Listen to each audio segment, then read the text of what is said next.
Through the edge, go. We competing today. No, there you go. We're moving. This is Jets Game Day with Robert Saleh, presented by FanDuel. Good morning. It does feel like Christmas in September. The Jets will get their 2021 season kicked off in Carolina against the Panthers at 1 p.m. right here on CBS. We're now joined by a pair of former Jets, Bart Scott and Douzable.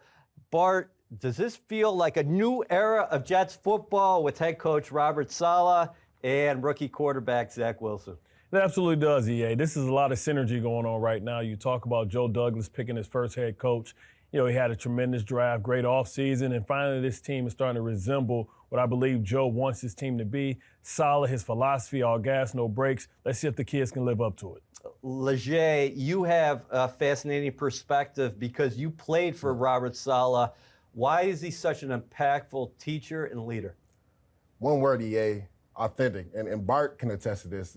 Pretty early on, players know if a coach is authentic or he's full of it, right? And you can see that Robert Saleh, the guy he is on camera, I can tell you 100%, that's the guy who he is off of camera. And the thing is, he's just a great leader of men. Quick story, in 2017, I'm playing with him with the San Francisco 49ers. It was a rough start to the year. We started off 0-9, but every day this guy came in with high energy. And then when we go on to the field, this guy's wearing cleats on the field. I've never seen a coach wear cleats on the field. He's running up and down the field faster than players. He's just a great motivator, a great teacher, and you know, players really feed off of that. All right, in blackjack, fellas, you want to hit on 21. The Jets have a roster with 12 rookies, 9 second-year players. Yep. That is 21 players with 2 years less or less experience in the National Football League. Bart, what do you think about what lies ahead for this young group? Well, it's a bright future, right? You know, those who stay will be champions, and that's kind of what we say. I remember being the youngest team in NFL history at the time in 2002 with the Baltimore Ravens. You have a team that can grow together, and that's how packages are able to grow, right? It's not that, you know, you think about veterans and what make them veterans. It's not that they haven't made the mistakes. It's that they've made all the mistakes. They've learned from them. You know, you have a lot of young guys, you know, but you have a lot of veteran leadership around here, a lot of football acumen. You know, they're going to have to get coached up. They're going to make mistakes. But if they continue to stick with each other and learn from those mistakes, you will have a young foundation that can be good because the salary cap can stay low. Leger, how do you balance that, the urgency of winning now, but also setting this program up so that you're able to have long-term success? Yeah, that's the thing. There is an urgency to win because the Jets haven't had a winning record since 2015.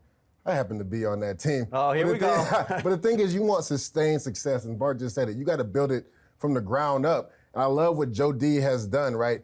Going and building it from the offensive, defensive line. He brought in a few free agents last year, and then look at what he did with his first 2 picks the last 2 years, Mekhi Becton and Elijah Vera Tucker. And then on defense, he tries to address that too. Goes and get Carl Lawson. Yes, we lose him for the year, but then he also brings in Sheldon Rakin. So I think you have to do it the right way. If you look at teams that have had success, the Green Bay Packers, Baltimore Ravens, they've hit on their draft picks and also their free agents that they brought in. I think that's not talked about enough. Like, you have to hit on those big-time free agents that you bring in because in a 2-year span, say you bring in 6 to 8 guys, if 4 of those guys don't work out, you're behind the 8 ball. You're setting your team back because that's money you can allocate to another position. Bart, the Jets are getting this thing kicked off today in Carolina, 17-game season. Yeah. What do you consider progress?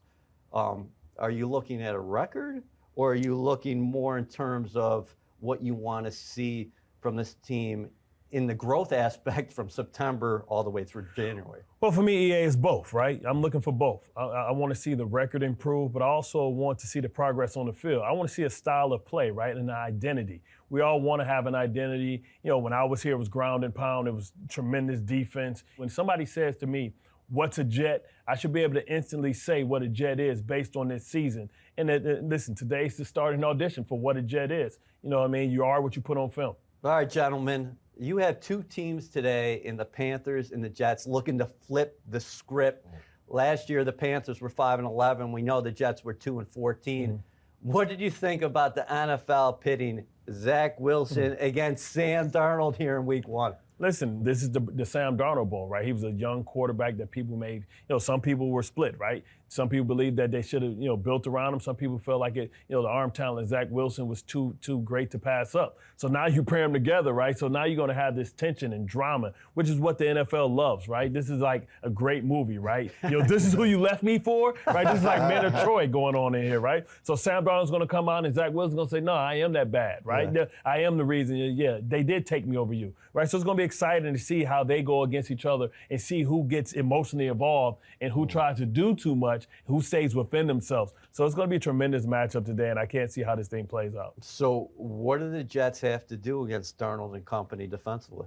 Well, first and foremost, you got to find Christian McCaffrey, right? We know what type of player he is. He's probably the most dynamic player in the NFL. One of 3 players in NFL history to have 1,000 yards receiving and 1,000 yards rushing. You have to know where he is, and I wonder will Albright bracket him with a linebacker and maybe Marcus May, who's probably the best coverage safety that we have. And then on defense with Sam Darnold, you got to throw different coverages at him. Take away his first read. We all see he starts getting happy feet and maybe throws some interceptions to us. And then lastly, the defensive line has to take over this game. I mean, if you look at the Panthers' O-line, these aren't world beaters. Besides Taylor Moton at right tackle, who's a really good player, the defensive line should take over this game. I'm looking at especially our 2 inside guys. Sheldon Rankins and Quentin Williams should have a field day with those 2 guards and center inside for Carolina Panthers. So that's what they have to do. They have the defensive line has to attack. We have to throw Sam Darnold some different coverage looks, and we almost always need to know where Christian McCaffrey is. Bart, they are keeping score for real out there, regular season week 1 today, and we're going to keep score here too as well. Bart, you got a prediction? See where we're at. I got a prediction. All right, I'm going to go Jets 24-17. Okay, Leger? That's not too shabby there, Bart. So I'm going to go a little bit closer. I'm going to go Jets 21-17. Enjoy the game, everyone. We'll see you next week.